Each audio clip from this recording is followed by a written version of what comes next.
La idea del universo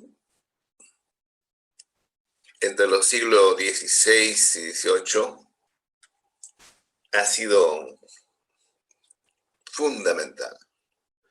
Ya hemos detallado algunos nombres antes y ya vamos avanzando en el cuadro sinóptico que habíamos presentado antes.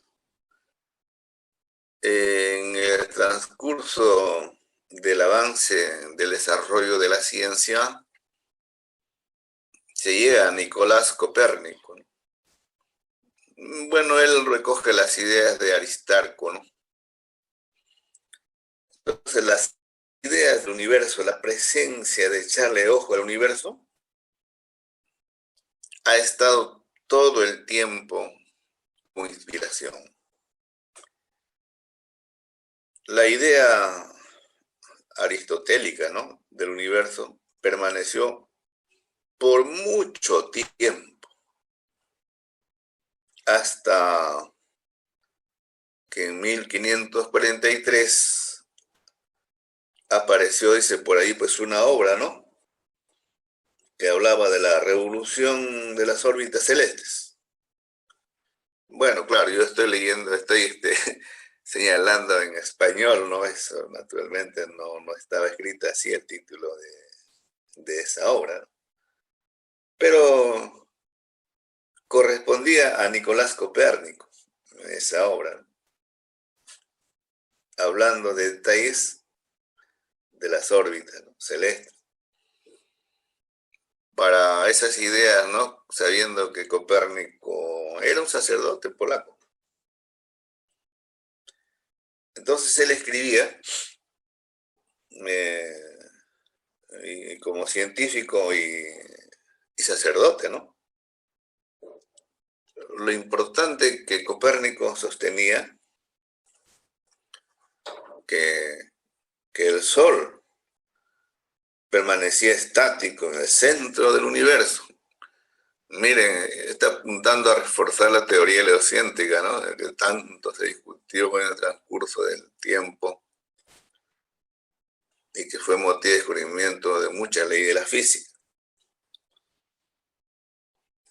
Señalaba que todos los cuerpos celestes, también la Tierra, giraban en torno al Sol.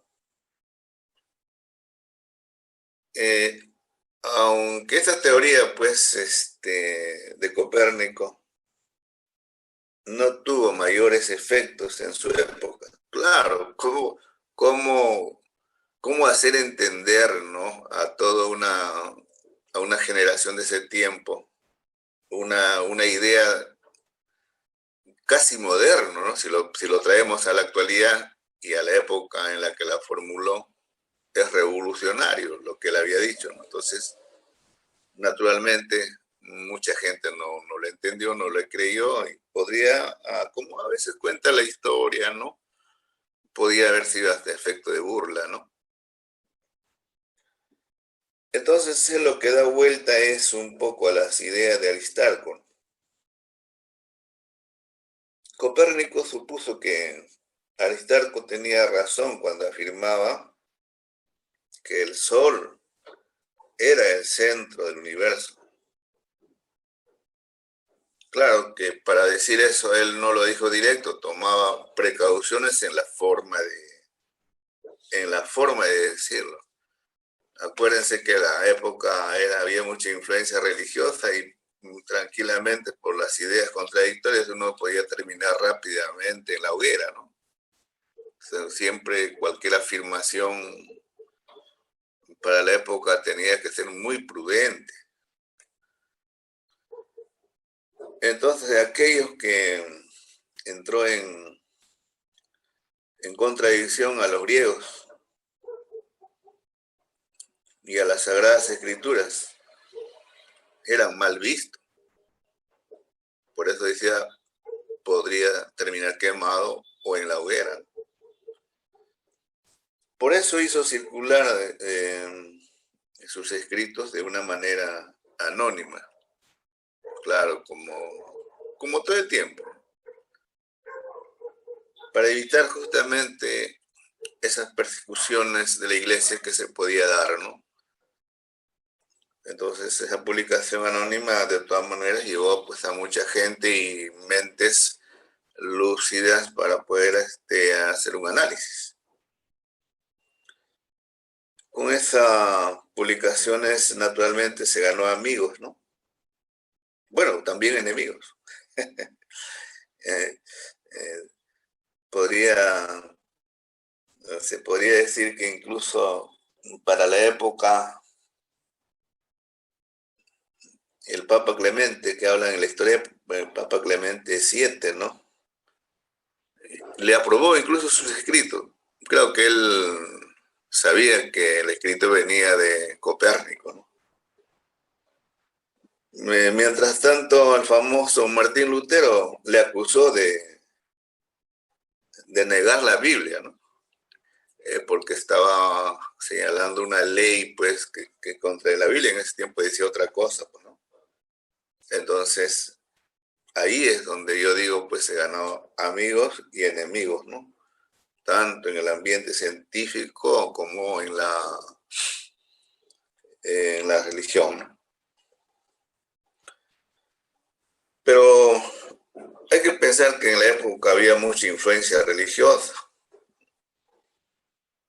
El motor que hace girar las esferas eran los ángeles, decía la Biblia en ese tiempo, se dan cuenta ustedes, es muy divino, ¿no?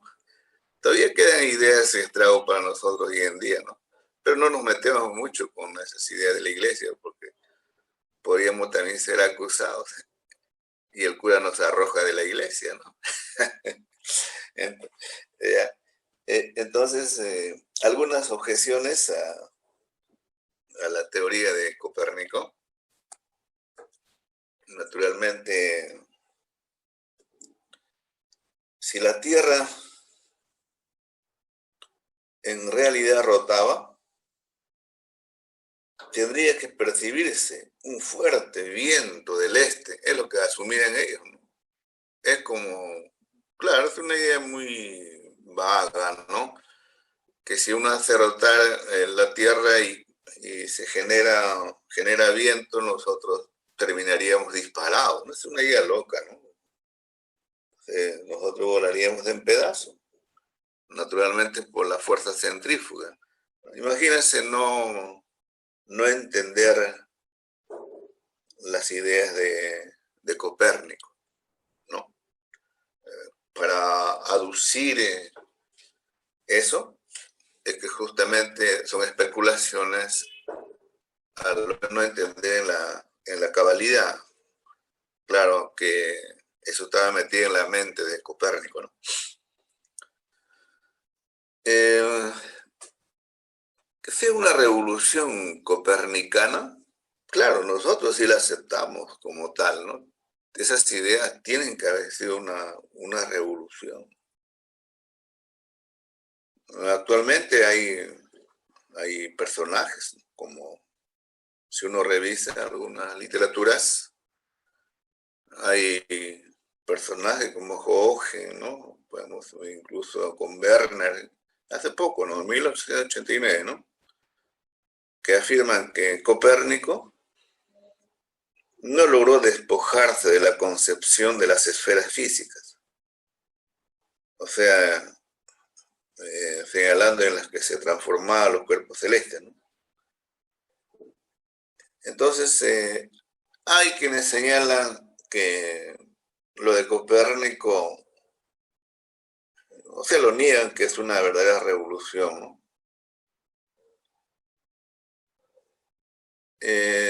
Pero el que va a comprender, eso es lo más importante, un poco más adelante, más tarde, incomprendido hoy, pero comprendido más adelante, justamente va a ser Kepler, ¿no? Y Galileo, que van a tomar la idea, ¿no? Copernicana. Esa incomprensión temporal, que para nosotros sí sería una revolución, las famosas teorías heliocéntricas, sí van a ser cogidas más adelante. Y justamente las ideas de Johannes Kepler, ¿no? Va a ser influenciado justamente por las leyes copernicanas, ¿no?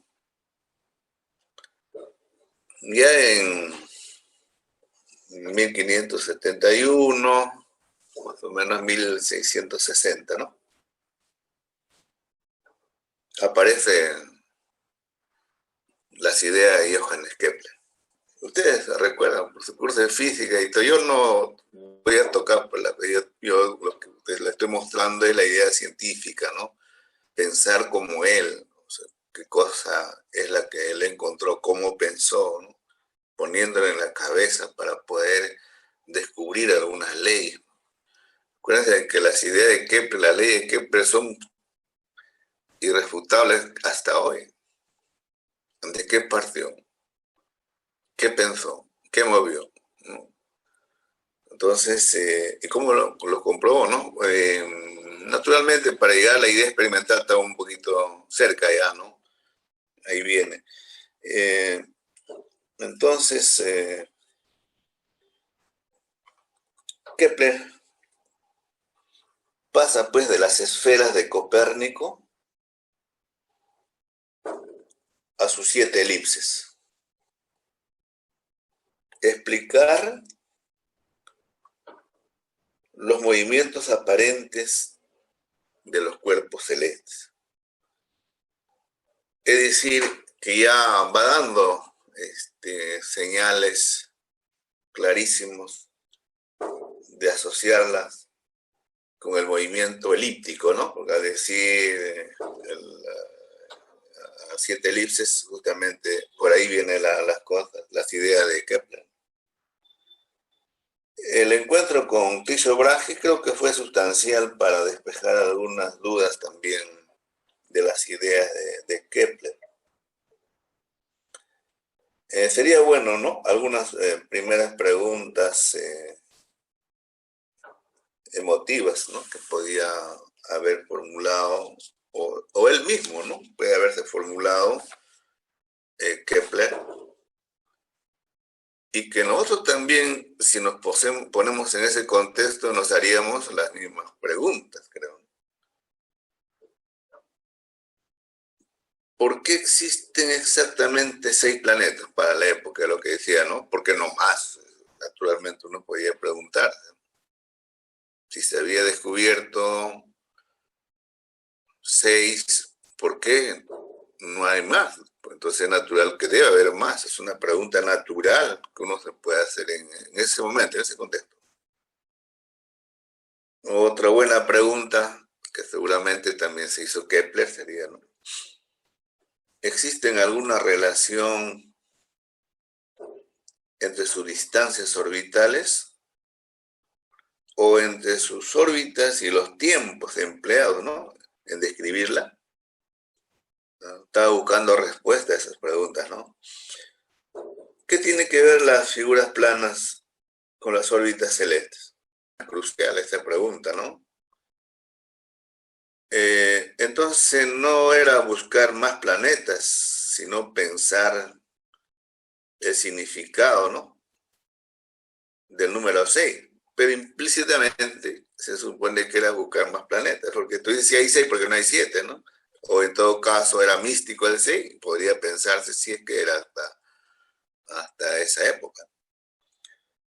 Con los conocimientos de la época, naturalmente, esas 3 preguntas que se formulaba Kepler, digamos, no era pues sencillo responder, porque se requieren muchos elementos sofisticados, por lo menos para realizar ciertas observaciones. Por poner un ejemplo, un telescopio pues de alta resolución, ¿no? Por poner eso.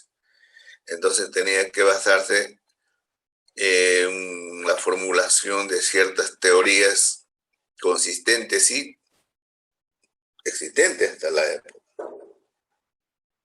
Lo que ocurre también es que Tycho Brahe ya pues realizaba observaciones casi exactas, ¿no? Para la época. Y aceptó participar también con Kepler en sus observaciones. Aunque las ideas brillantes de Tycho Brahe, muy poco se dice en la historia, ¿no? Que sus contribuciones. Claro, porque seguramente en el camino él murió y las ideas quedó para Kepler y entonces en ese proyecto de investigación naturalmente lo cogió Kepler. Por eso quizás ya no está mal, pero hay muchos investigadores que aportan. La ciencia avanza así.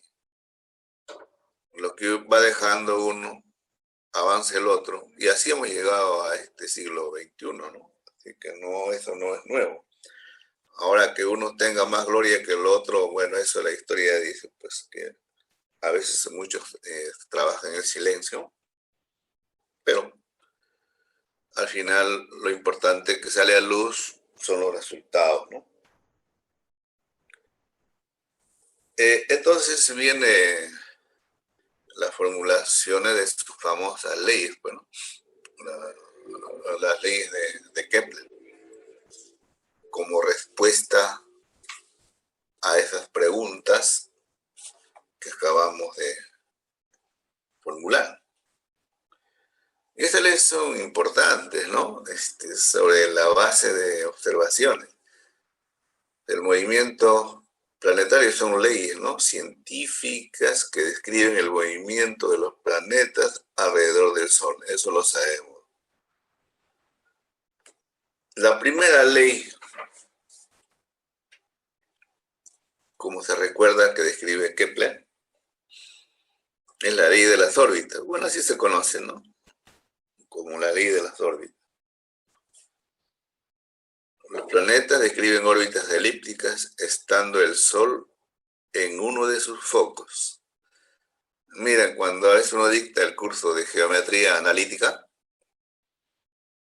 justamente su primera importancia y aplicación de la elipse tiene todos los elementos para describir, y con razón, ¿no? Los datos que se ponen del eje mayor, el eje menor, los focos, ojo que la elipse tiene dos focos, la relación entre su eje mayor y eje menor respecto a la distancia del centro al foco, y la excentricidad, que también es una relación entre esas longitudes, son datos propios de la elipse. Claro que se viene de atrás, ese nombre no es de ahora, ¿no?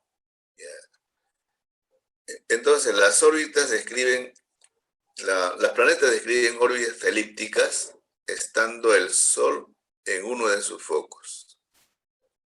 ¿Ya? ¿No va a ser eso una idea revolucionaria para la época?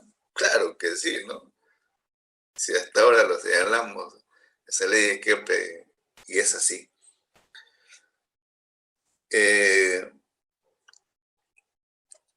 Otra de las ideas brillantes, ¿no? Que es conocida como la segunda ley, ¿no? Es la ley de las áreas, se llama, ¿no? El segmento que une al planeta con el Sol recorre áreas iguales en tiempos iguales. ¿Ven? Naturalmente aquí se está señalando el foco, ¿no? El foco de la elipse. Y el movimiento recorrido y las marcas significan tiempos, en este momento tiempos, y el área que barren. Entonces, esto se cumple siempre, siempre. Entonces, esta segunda ley tenía que ver un poco también después para buscar una armonía del mundo. Mejor dicho, hasta la formulación de la segunda ley, como que algo falta, ¿no? Como que algo no encaja para que el universo tenga armonía, digamos. Eso va a llevar a la tercera, a la formulación de la tercera ley, pues, de Kepler, ¿no? Que usualmente lo conocen como la ley de los períodos, ¿no? Los cuadrados de los tiempos,